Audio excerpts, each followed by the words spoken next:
Você acha que os governos petistas, de Lula e Dilma, poderiam ter ido mais longe do que foram, tanto na apuração dos crimes da ditadura, quanto no desmantelamento da formação pregada nos quartéis sobre o período do regime militar? Bom, com certeza, eu acho isso há 30 anos, né? Mas por que, né? Não basta pensar isso, né? A gente tem que construir isso. E nós tentamos construir. Eu, como militante da Comissão de Familiares de Mortos e Desaparecidos Políticos, né? Como historiadora e como militante, eu busquei o tempo todo esse tipo de alternativa, né? Que é, por exemplo, se você mudar os cursos das escolas das Forças Armadas, como foi feito na Argentina, em que você obriga a ter cursos ligados aos direitos humanos, e que você muda, por exemplo, até hoje é ensinado a doutrina de segurança nacional, né? E essas ideias que fortalecem tanto a ideia de inimigo interno e também de forças especiais, né? O tempo todo, essa herança que nós temos da ditadura, ela prevalece ainda hoje, tanto nas polícias militares, quanto nos órgãos chamados de inteligência das Forças Armadas, né? Então, isso teria sido fundamental para começar a tentar mudar a cabeça, eu digo da baixa patente, do soldado, né? Não estou falando dos generais, né? Mas é com essa mudança de mentalidade na sociedade, na base da sociedade, é que a gente poderia criar uma cultura política diferente, né? Bom, os militares têm dito muito ultimamente que é um absurdo que civis se metam no conteúdo das escolas militares, né?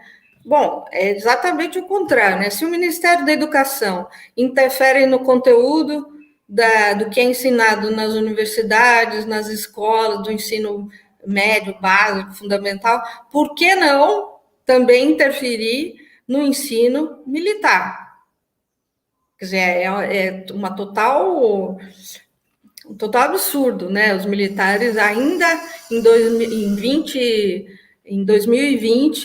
21, estarem colocando banca, né? E dizendo que é um absurdo sofrer interferência nas escolas militares. Então, isso era uma coisa que era relativamente fácil de ter sido feita e não foi feito, né? Outra coisa era o óbvio, que nós tanto lutamos para isso, acabar com a polícia militar, que é talvez a herança pior, né, da ditadura, que é uma polícia militar centralizada, organizada e chefiada por militares e entendida como uma força auxiliar às Forças Armadas, né? E ela, então, também é formada e se pensa na lógica do inimigo interno, né? E que está na base da sociedade, né? A PM e os membros da PM estão na base da sociedade. Então, nós tínhamos que ter enfrentado essa questão e não enfrentamos, né?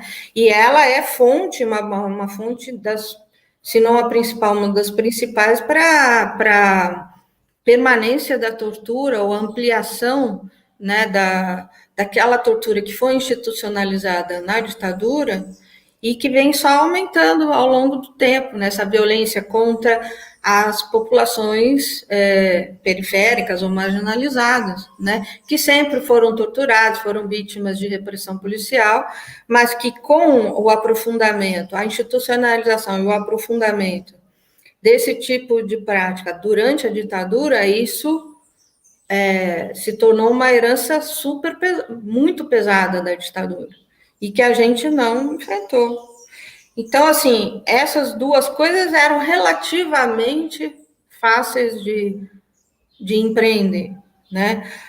E as outras tem muito a ver com criar essas instituições como a Comissão dos Mortos e Desaparecidos e a Comissão da Anistia, em que o ônus da prova ficava para a vítima. Quer dizer, isso tinha que ter sido combatido e evitado, né? Por exemplo, em 1995, foi debatido o projeto de lei que criou a Comissão dos Mortos e Desaparecidos no Congresso, e o governo Fernando Henrique e outros, né, defenderam a ideia de que não deveria haver debate, não deveria se apresentar emenda à proposta, né, e que a proposta tinha que ser votada pela liderança em bloco, porque senão, inevitavelmente, ia se perder essa votação no Congresso. A mesma coisa aconteceu em 2011 para a proposta de Comissão da Verdade. Quer dizer, foi uma proposta fechada, acordada entre as lideranças partidárias, e não se aceitou proposta de emenda. Então, nesses dois momentos, na verdade, se vetou um debate político e uma ampliação, né, de atores políticos que participariam dessa decisão.